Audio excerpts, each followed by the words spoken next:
हम अपने आसपास तरह तरह के पदार्थ देखते हैं। प्रत्येक के अपने विशिष्ट गुणधर्म होते हैं।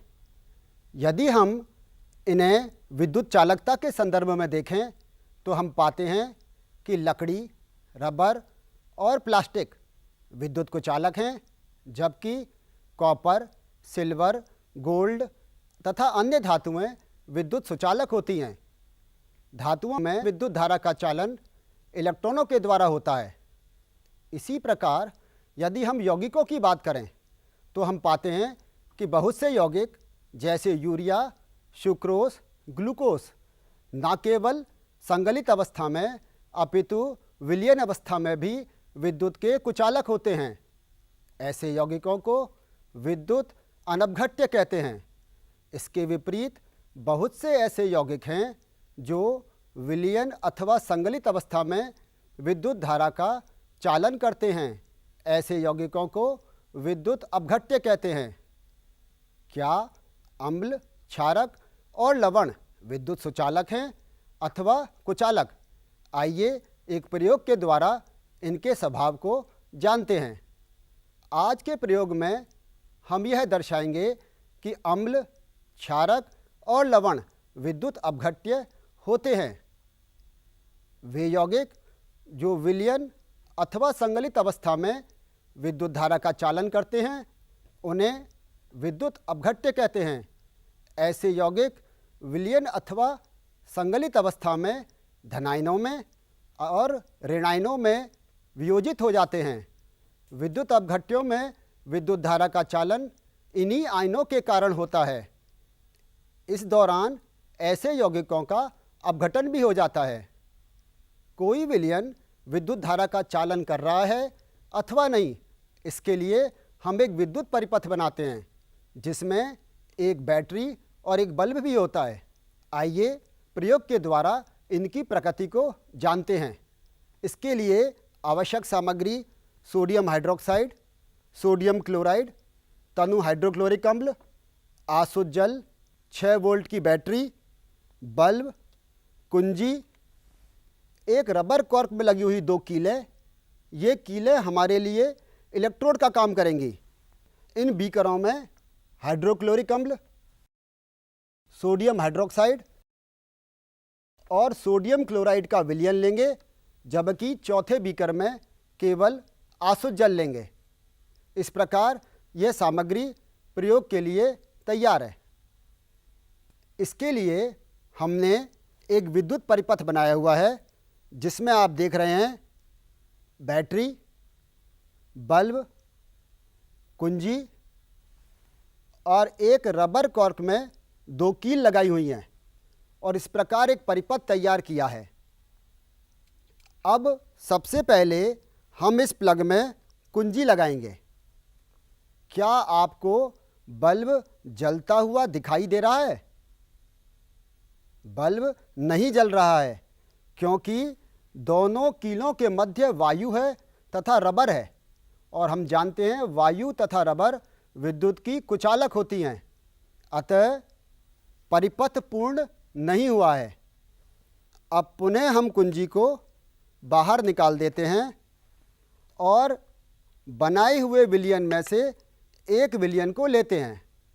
सर्वप्रथम हम हाइड्रोक्लोरिक अम्ल का विलयन ले रहे हैं और यह देखेंगे कि हाइड्रोक्लोरिक अम्ल के विलयन में यह रबर कॉर्क डुबोने पर परिपथ पूर्ण होता है अथवा नहीं, बल्ब जलता है अथवा नहीं।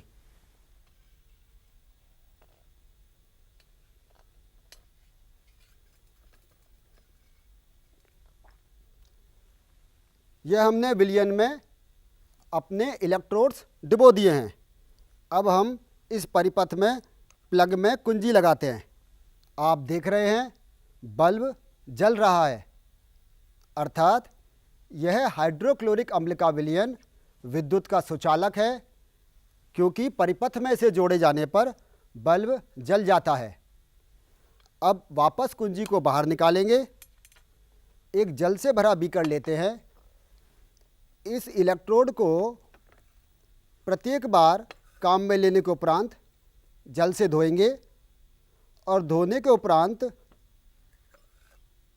फिल्टर पत्र पर रखकर सुखा लेंगे ताकि दूसरे विद्युत अपघट्य के लिए यह तैयार हो जाए।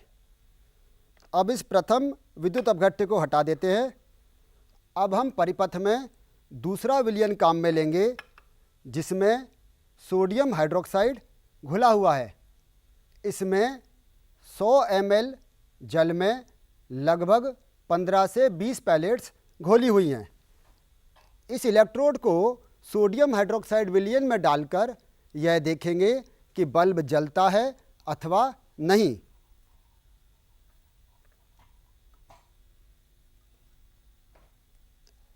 इलेक्ट्रोडों को सोडियम हाइड्रोक्साइड विलयन में डाल दिया है। अब कुंजी लगाते हैं। आप देख रहे हैं बल्ब जल रहा है। सोडियम हाइड्रोक्साइड विलयन लेने पर परिपथ पूर्ण हो जाता है तथा बल्ब जल जाता है। अब पुनः जल से भरा हुआ बीकर लाएंगे। इन इलेक्ट्रोडों को बाहर निकालकर पुनः जल में धोएंगे और फिल्टर पेपर पर सूखने के लिए रख देंगे। अब हम तीसरे बीकर में, जिसमें सोडियम क्लोराइड का विलयन बनाया हुआ है, काम में लेंगे।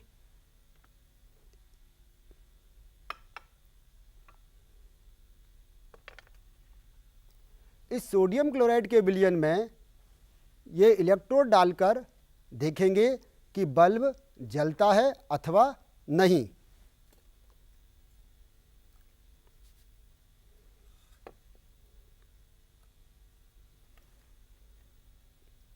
इलेक्ट्रोडों को सोडियम क्लोराइड विलयन में डाल दिया है। सोडियम क्लोराइड विलयन बनाने के लिए लगभग 2 से 3 ग्राम सोडियम क्लोराइड को 100 मिलीलीटर जल में घोलते हैं। अब मैं कुंजी लगाने जा रहा हूँ।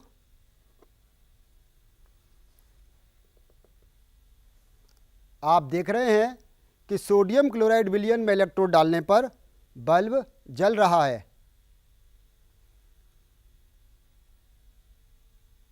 अब चौथा बीकर, जिसमें आसुत जल लिया हुआ है, वह काम में लेंगे। पहले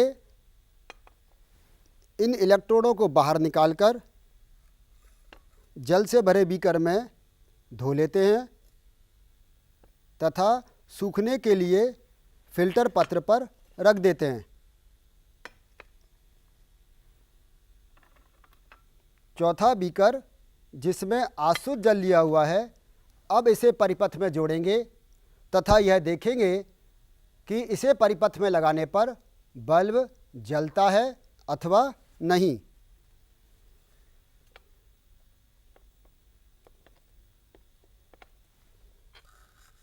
अब हम कुंजी लगा रहे हैं और आप देख रहे हैं कि कुंजी लगाने पर भी बल्ब नहीं जल रहा है।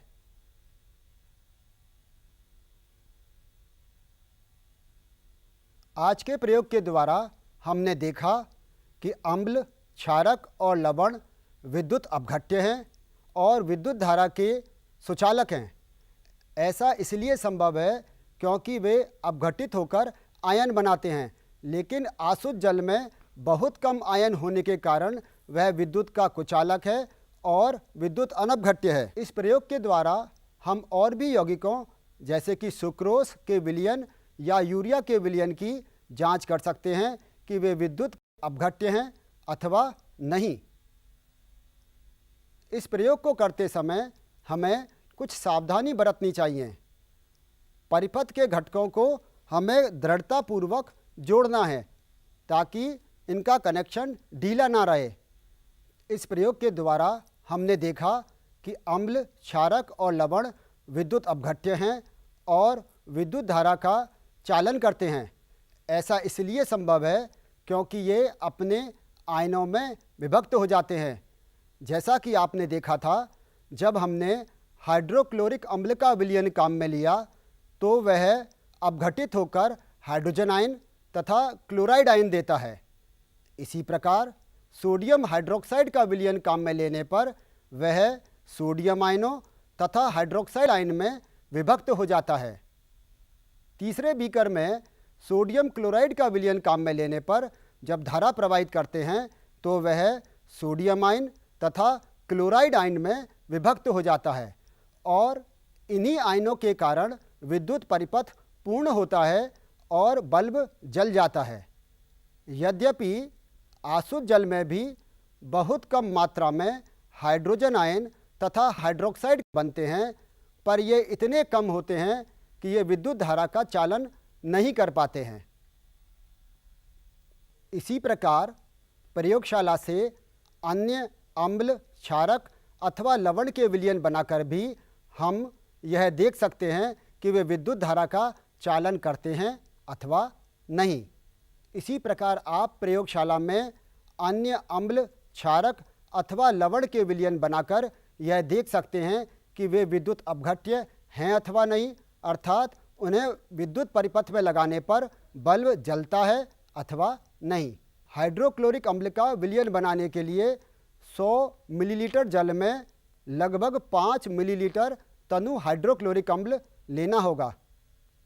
प्रत्येक परीक्षण के उपरांत और दूसरे द्रव में डुबोने से पूर्व कॉर्क को आवश्यक रूप से धोकर सुखा लें ताकि विलयन संदूषित ना हो।